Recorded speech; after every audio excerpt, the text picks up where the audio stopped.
Who Framed Roger Rabbit from 1988, directed by Robert Zemeckis, is not the first film to combine live action and animation, and it's obviously not the last. It's just the best. So I'll go right into it and talk about what the movie's all about. Taking place in 1947, in a world where cartoons and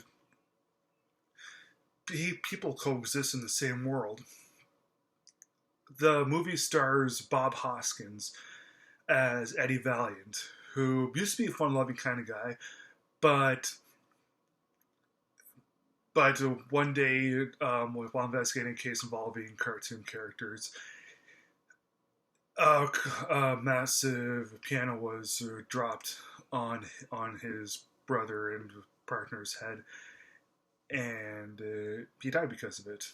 So, because of that, Eddie has held a massive grudge against cartoon characters. He's taken up a lot of drinking. So that's really um, who Eddie Valiant is. Bob Hoskins really plays him well in this.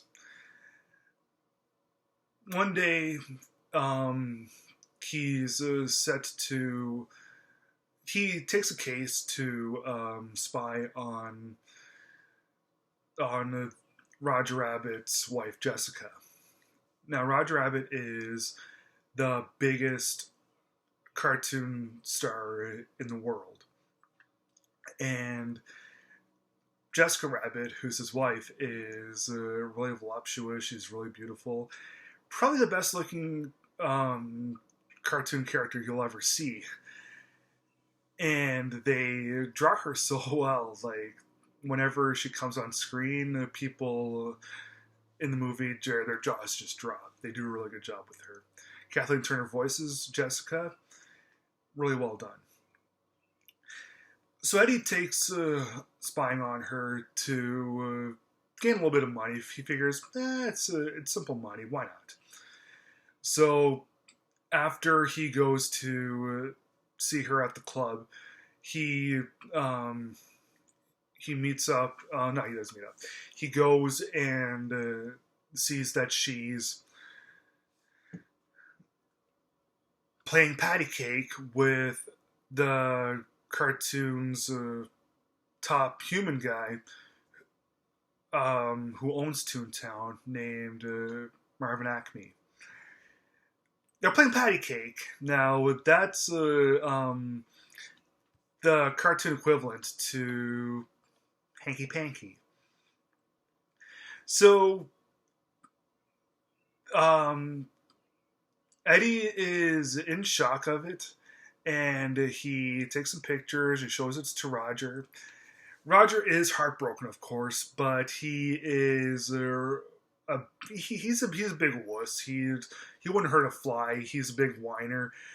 The fact that he's married to Jessica at all is really miraculous, and it's sort of pretty funny that way. But a little bit later on, Acme is found murdered, and Roger is really suspect number one. Everyone believes that Roger did it. He had a really good reason for doing so. His wife cheated on him with Marvin Acme, so why not? Thing is, Acme had this will that he was going to give in case of his death that gives all the Toons ownership of Toontown. But when he ended up dying, they couldn't find his will anywhere. So a couple of the cartoon characters know that something's up. Baby Herman, who's Roger's co-star in most of his films, ends up talking Valiant into believing that Roger is innocent and that the will must be out there somewhere. And that's ultimately the key to everything. At first, Valiant doesn't believe any of it, but after some time getting to know Roger, he eventually does end up believing it. There's some more characters in this, like the antagonist of the film is Christopher Lloyd, who plays Judge Doom. He really wants to destroy Roger at all costs and destroy all of Toontown. There's another guy, R.K. Maroon, and the whole relationship between Acme and Maroon and Judge Doom is it's pretty complex, like you would see in a normal film noir. That's really what this is. It's a neo noir. Even though it's filmed in 1988, it takes place in 1947 Hollywood, and Eddie Valiant, he's like a real Sam Spade, Humphrey Bogart-esque character. And the way that everything is done in this, it is complex, but it's not so complex that it doesn't make any sense, like The Big Sleep. It's easier to understand than LA Confidential, but harder to understand than The Maltese Falcon. You had to see those in order for these analogies to make any sense. But yeah, the story of this is really good. It could have been just major cop out, have something utterly simplistic, but after a while, you kind of get used to the fact that the cartoon characters and the people are living together in the same world.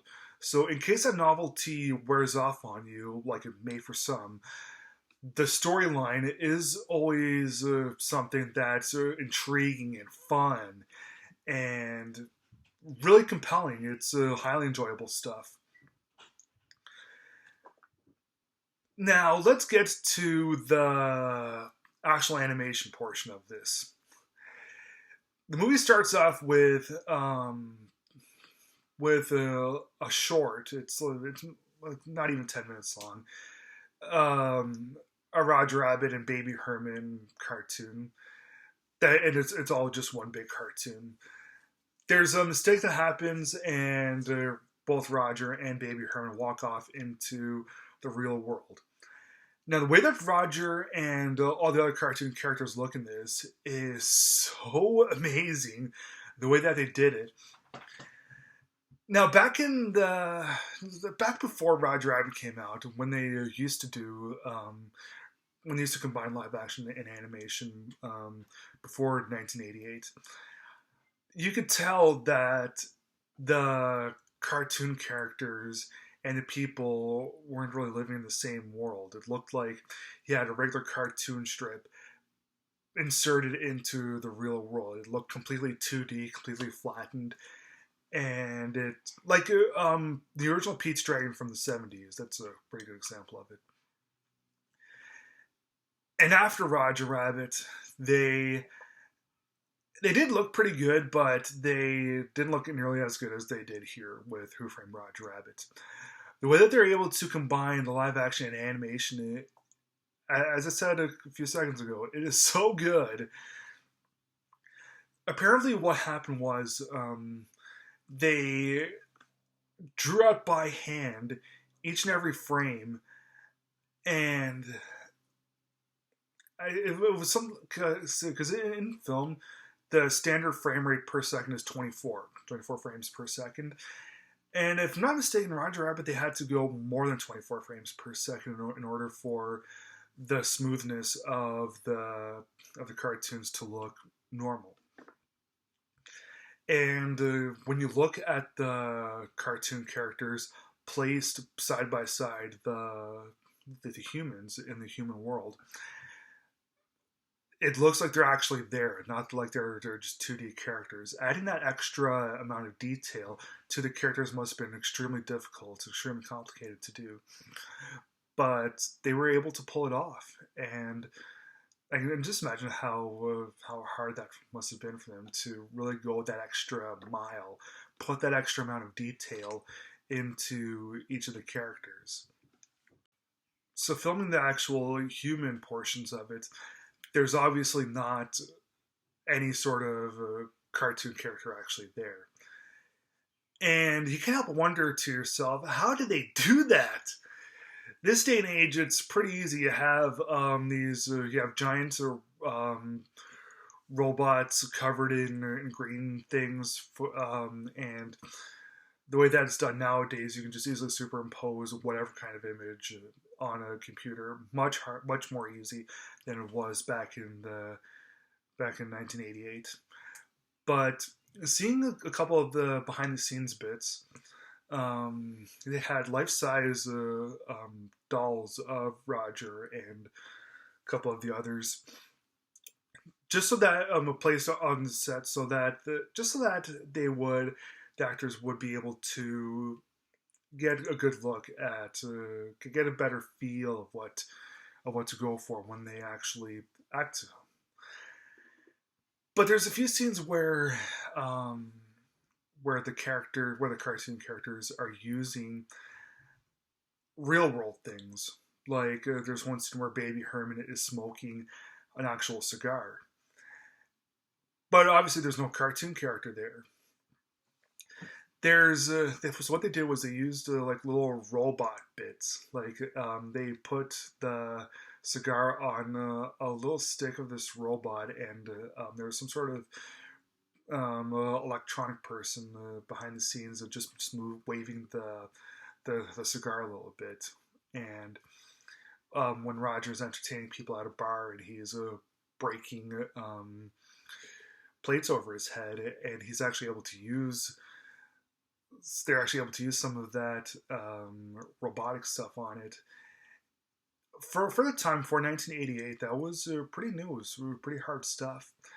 But there's a few scenes where you just can't help it's still shocking the way that they're able to do so. Like you can't help but wonder, how do they do that?